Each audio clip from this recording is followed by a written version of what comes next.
Hello, good morning class. BCA semester 1માં તમારે total 4 subject આવે છે અને 2 પ્રેક્ટિકલ આવે છે. એમાં CS01 કોડ આવે છે. એમાં પહેલો સબ્જેક્ટ આવે છે તમારે ટેકનિકલ કોમ્યુનિકેશન સ્કિલ, એટલે કે ટૂંકમાં કહીએ તો CS. બીજો સબ્જેક્ટ આવે છે problem solving methodology and programming in C, એટલે કે સી લેંગ્વેજ. ત્રીજો સબ્જેક્ટ આવે છે તમારે computer fundamental and emerging technology, એટલે કે કોમ્પ્યુટર ફંડામેન્ટલ. પછી આવે છે ચોથો subject networking and internet environment. પછી 2 પ્રેક્ટિકલ આવે છે, જે CS04 અને પીસી સોફ્ટવેર, એટલે કે નેટવર્કિંગ અને પીસી સોફ્ટવેર પર ડિપેન્ડન્ટ છે. અને પ્રેક્ટિકલ 2 આવે છે તે તમારે CS2, એટલે કે સી લેંગ્વેજ પર હોય છે. એમાં આજે આપણે જોઈએ ટેકનિકલ કોમ્યુનિકેશન સ્કિલ સબ્જેક્ટ, એટલે કે ટૂંકમાં કહીએ તો CS. CSમાં તમારે ટોટલ 17 ચેપ્ટર છે. એમાં આપણે ફર્સ્ટ ચેપ્ટર જોઈએ introduction to grammar and vocabulary. એમાં ઇન્ટ્રોડક્શન ટુ ગ્રામર એન્ડ વોકેબલરીમાં જોઈએ તો ફોલ્ડ લેંગ્વેજ ડેવલપમેન્ટ આવે છે પહેલું. ફોલ્ડ લેંગ્વેજ ડેવલપમેન્ટ એટલે કે 4 પ્રકારની એવી લેંગ્વેજ આવે છે જેમાં આપણે બધું કોમ્પ્યુટરમાં કરી શકીએ છીએ. એમાં LSRW, એમાં L નો મિનિંગ થાય છે લિસનિંગ, S નો મિનિંગ થાય છે સ્પીકિંગ, R નો મિનિંગ થાય છે રીડિંગ અને W નો મિનિંગ થાય છે writing. To gain fluency in any language, one has to master the skill of that language. એટલે કે ગમે એ પ્રકારની લેંગ્વેજ હોય એમાં એક માસ્ટર લેંગ્વેજ હોય છે જે સ્કિલમાં આપણે જાણીએ છીએ.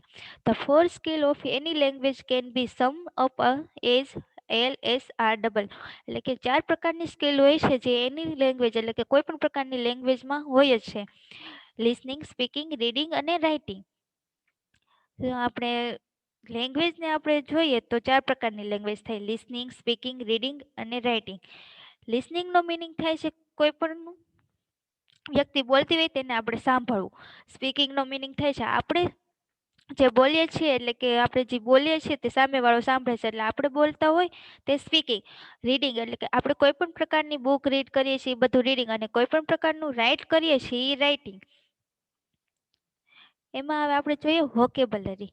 વોકેબલરીમાં આવે છે the vocabulary of any language can be master in step, એટલે કે કોઈ પણ પ્રકારની લેંગ્વેજ છે. અત્યારે આપણે ઇંગ્લિશ આવે છે, આપણે બીસીએ આખું ઇંગ્લિશમાં જ આવે છે, ક્યાંય પણ ગુજરાતી આવતું નથી. એટલે કે vocabulary of any language can be master in step, એટલે કે વોકેબલરી છે એ ગમે એ માસ્ટર કરવું હોય, માસ્ટર ગમે એ માસ્ટરમાં સ્ટેપ બાય સ્ટેપ આવે છે. આપણે એના સ્ટેપ જોઈએ. પહેલા આવે છે સાઉન્ડ, એટલે કોઈ પણ પ્રકારનું આપણે સાઉન્ડ સાંભળે, સામેવાળા વ્યક્તિ બોલે છે એનું પહેલા આપણે સાંભળીએ છીએ. પછી લેટર ઓફ ધ આલ્ફાબેટ, એટલે કે એના આલ્ફાબેટ, એટલે કે એક એક વર્ડ્સ એનો સાંભળીએ છીએ. પછી આવે છે વર્ડ્સ. વર્ડ્સ એટલે કે એક એક શબ્દ આપણે સાંભળીએ છીએ એનો. પછી આવે છે ફ્રેઝિસ.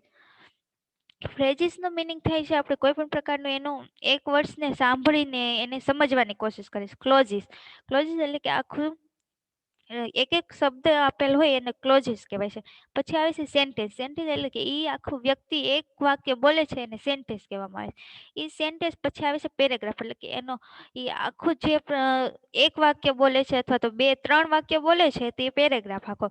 એટલે કે vocabulary step by step follow કરવામાં આવે છે. પહેલા આવે છે sounds, next letter of alphabet, next words, next phrase, next clause, next sentence and then after paragraph.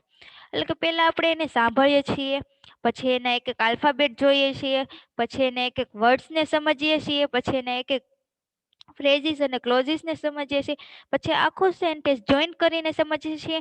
પછી તે બોલેલા સામેવાળા વ્યક્તિ 3-4 વાક્ય બોલેલા હોય તે આખું પેરેગ્રાફ આપણે જોઈએ છીએ. પછી આવે છે તમારે ગ્રામર. ગ્રામર તો આપણે 10-12માં ભણી જ ગયા છીએ. Grammar is the exposition of the principle which underline the use of language, a system of general principle and of particular rules for speaking or writing a language. એટલે કે grammar is the exposition of the principle which underlie the use of language.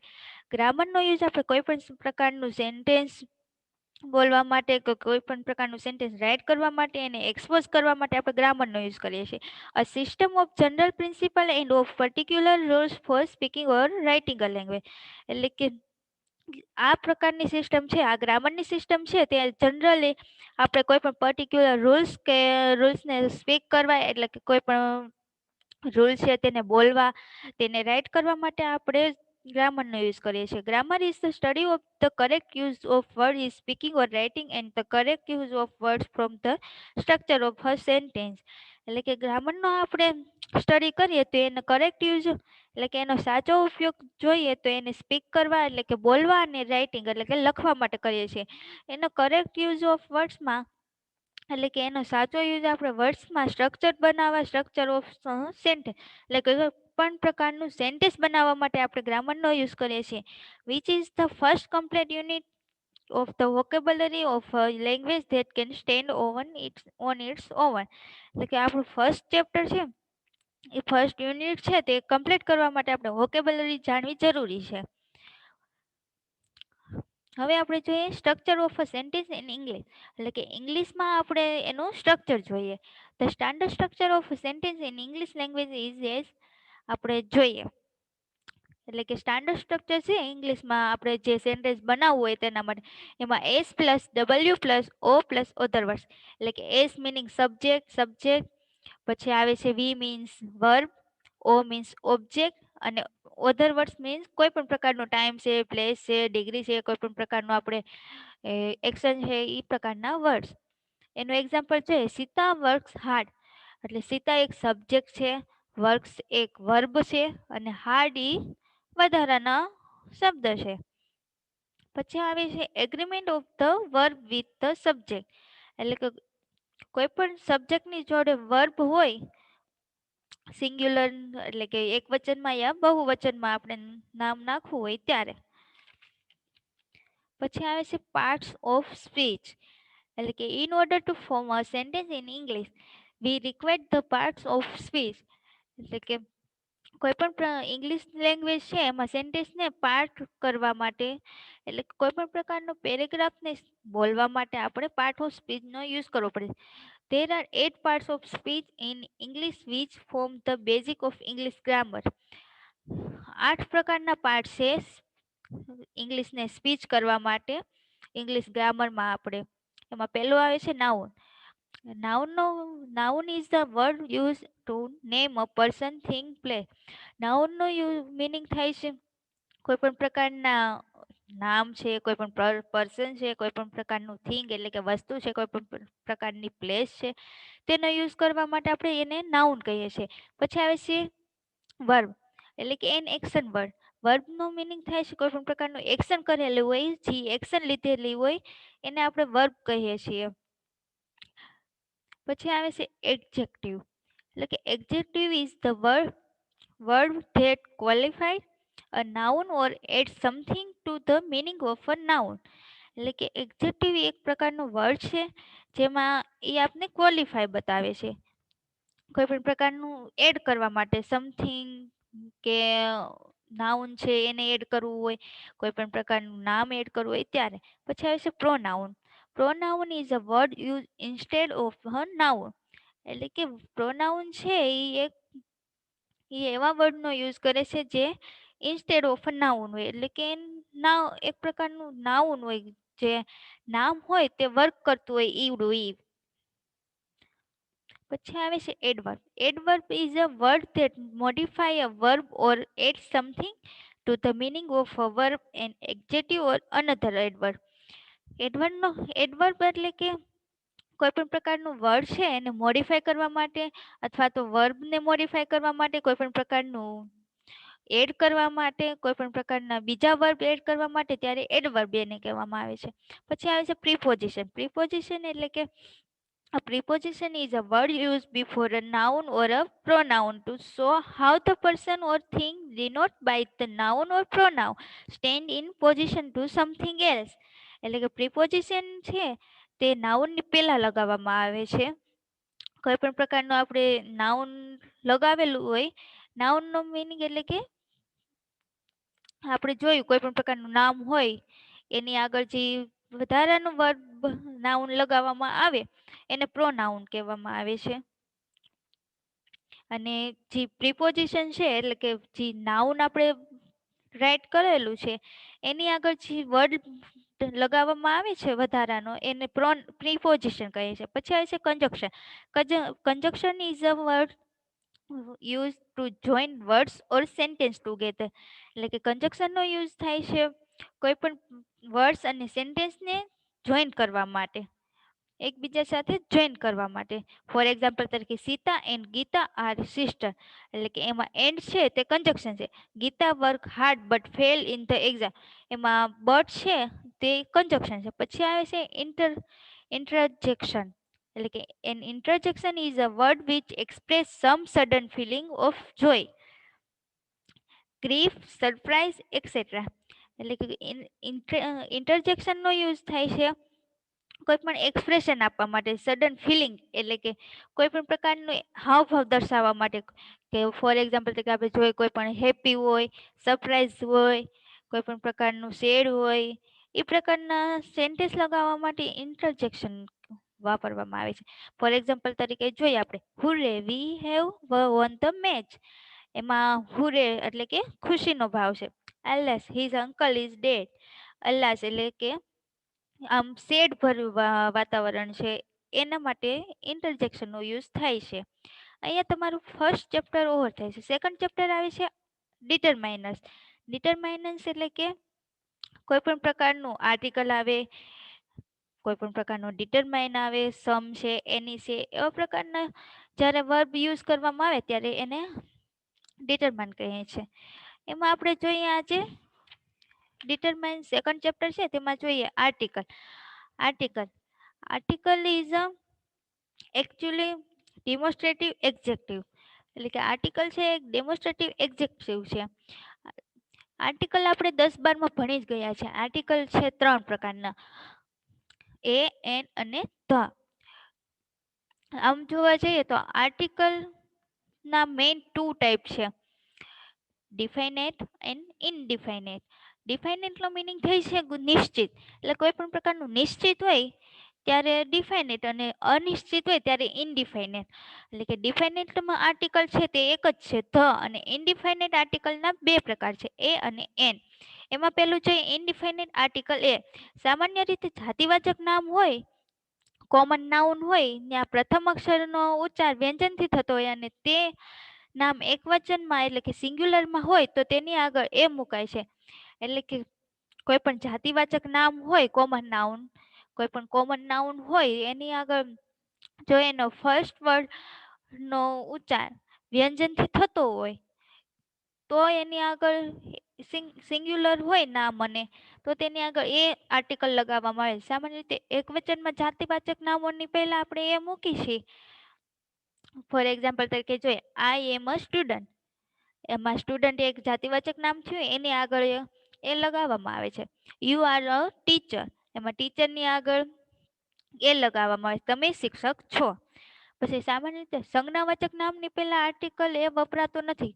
કોઈ સંજ્ઞાવાચક નામ હોય, for example કે તમારું નામ છે, કોઈ પણ તમારા ફ્રેન્ડનું નામ છે, કોઈ પણ આમ પર્સનનું નામ હોય એની આગળ ક્યારે આર્ટિકલ એ વપરાતો નથી. ફોર એક્ઝામ્પલ તરીકે જોઈએ આઈ એમ મેહુલ. મેહુલને આગળ એ ક્યારે લગાવવામાં આવતો નથી કેમ કે એક સંજ્ઞાવાચક નામ છે. પછી જો બહુવચન હોય, પ્લુરલ હોય તો એમાં નામની આગળ આર્ટિકલ એ મૂકવામાં આવતો નથી. એટલે કે પ્લુરલ નામની આગળ ક્યારે એ મૂકવામાં આવતો નથી. ફોર એક્ઝામ્પલ જોઈએ there are doctor. Doctor A plural છે એટલે કે બહુવચન છે. એમાં ધ્યેય બહુવચનમાં આવે છે.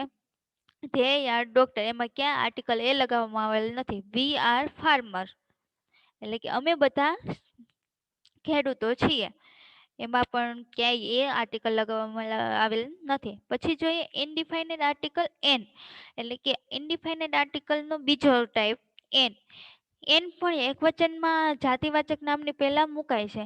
એને પણ આપણે જાતિવાચક નામ હોય એની પહેલા લગાવી શકીએ. પછી જે શબ્દનો પ્રથમ અક્ષરનો ઉચ્ચાર સ્વરથી થતો હોય અને તેની પહેલા એન મુકાય છે. સ્વરથી થતો હોય, સ્વર એટલે કે હોવેલ.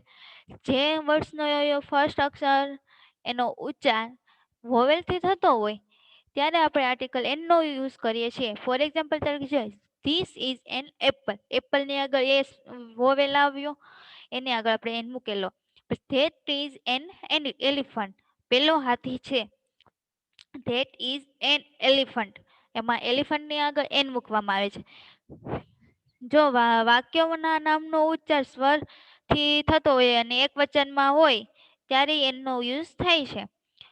પછી જો નામની પહેલા વિશેષણ હોય અને તે વિશેષણનો પ્રથમ અક્ષર એટલે કે ફર્સ્ટ વર્ડ વ્યંજનથી થતો હોય પણ તેના વ્યંજનનો ઉચ્ચાર હોવેલ હોય એટલે કે સ્વર હોય ત્યારે આપણે એન મુકાય છે.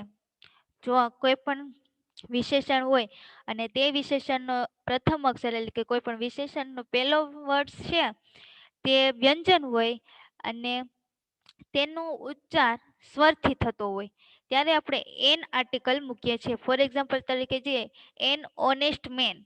એમાં ઓનેસ્ટમાં એચ આગળ આવે, HONEST.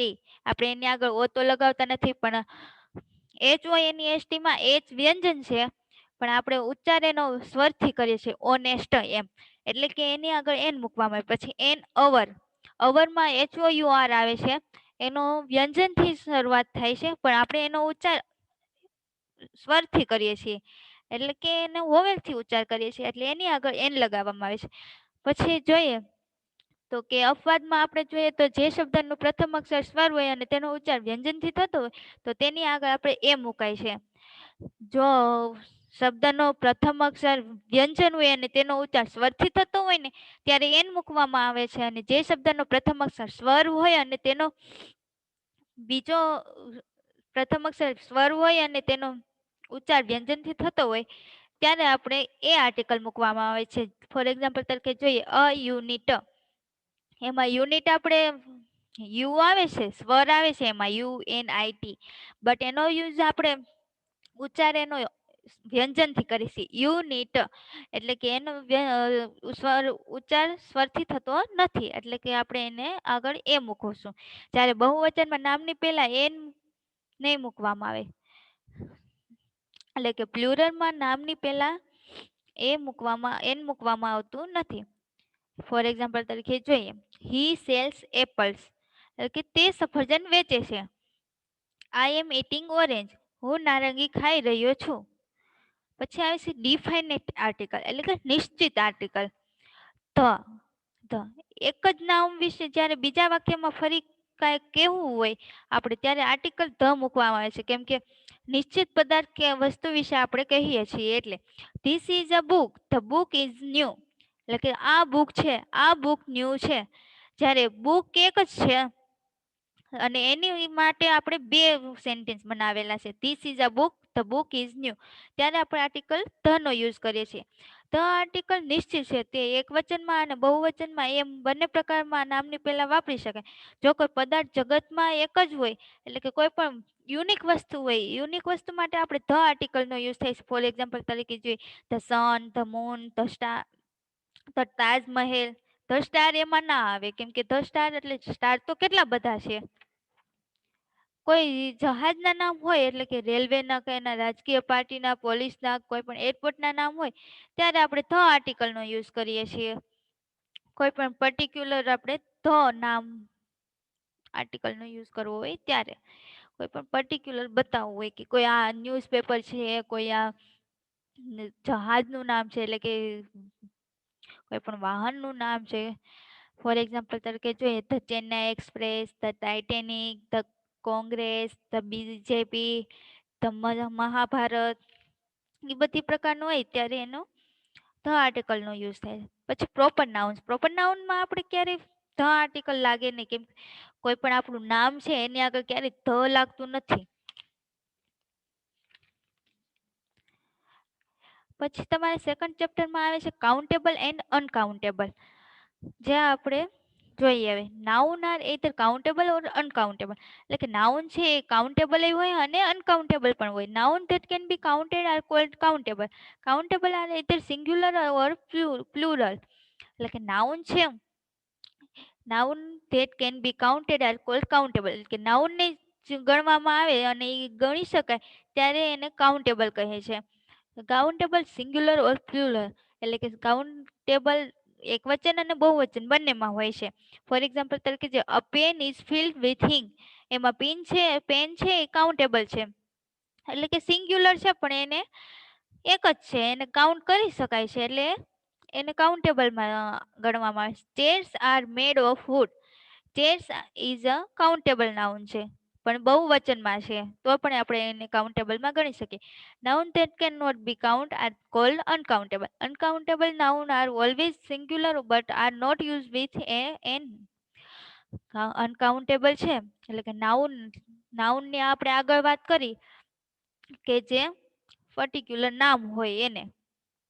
નાઉનનો યુઝ આપણે ક્યારેય ગણી ન શકાય ત્યારે અનકાઉન્ટેબલ નાઉન કહેવામાં આવે છે એને.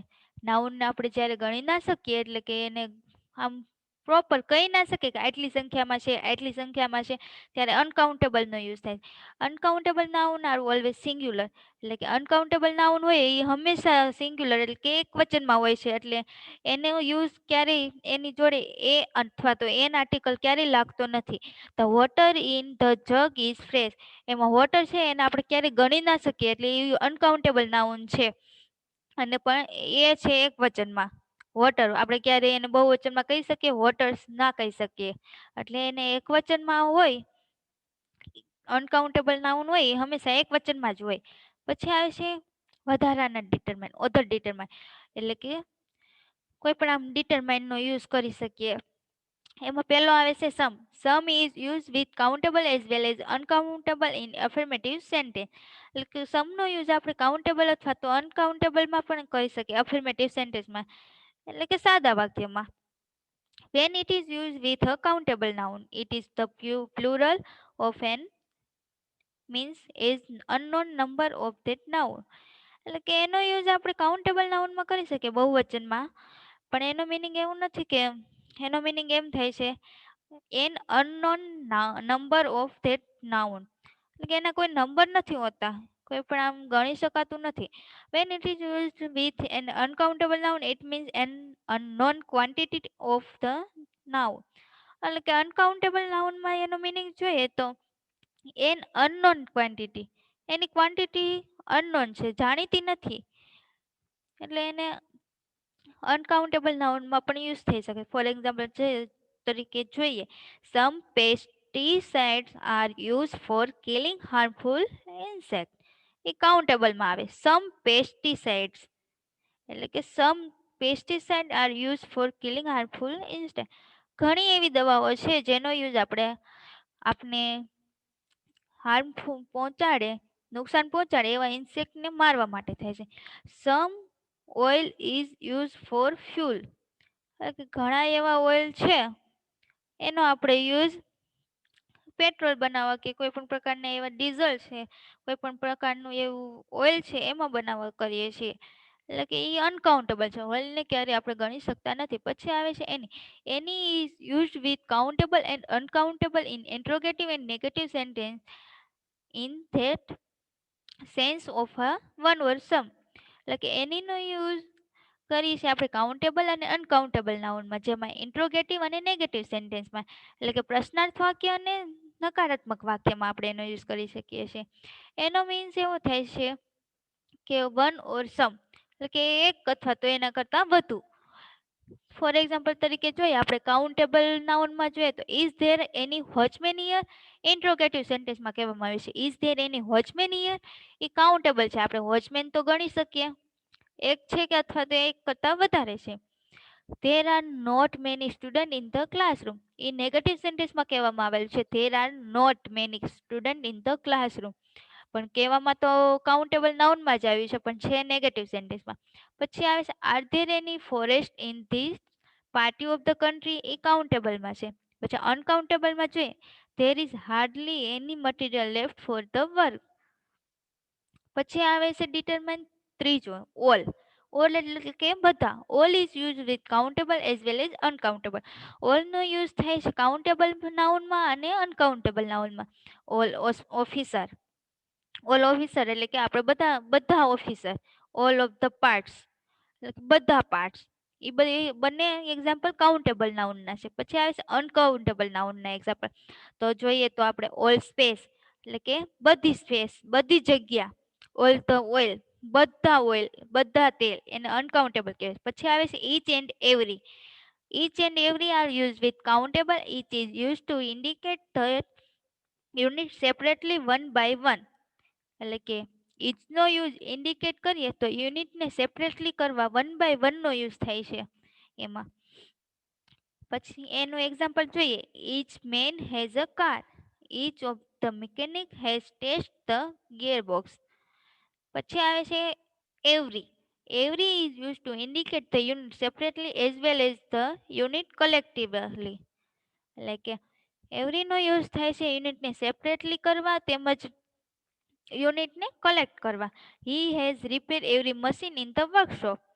સચ miracles do not happen every day.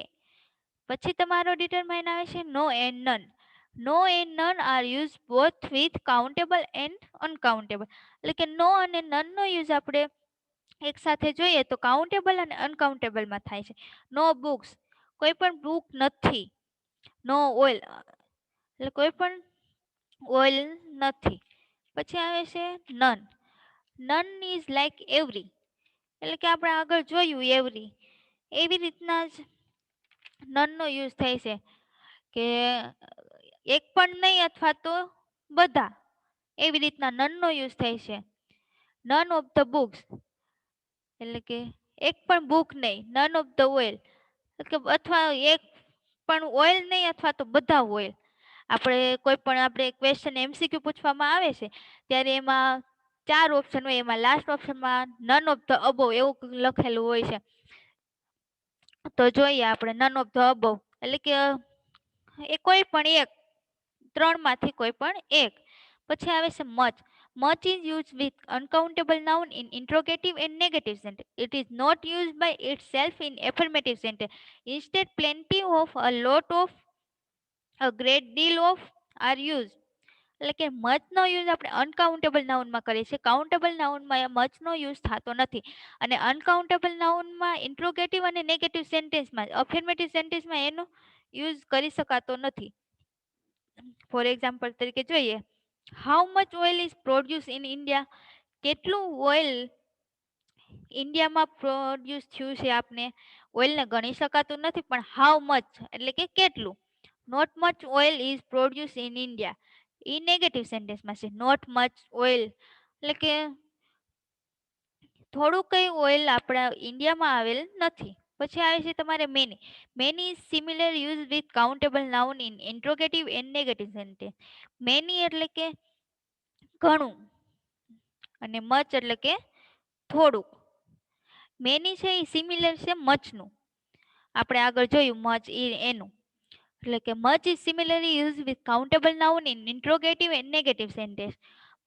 મેનીનો યુઝ આપણે કાઉન્ટેબલ નાઉનમાં કરીએ છીએ અને ઇન્ટ્રોગેટિવ અને નેગેટિવ સેન્ટેન્સમાં. એનો યુઝ આપણે એફર્મેટિવ સેન્ટેન્સમાં કરી ના શકીએ, એટલે કે સાદા વાક્યમાં ના કરી શકીએ.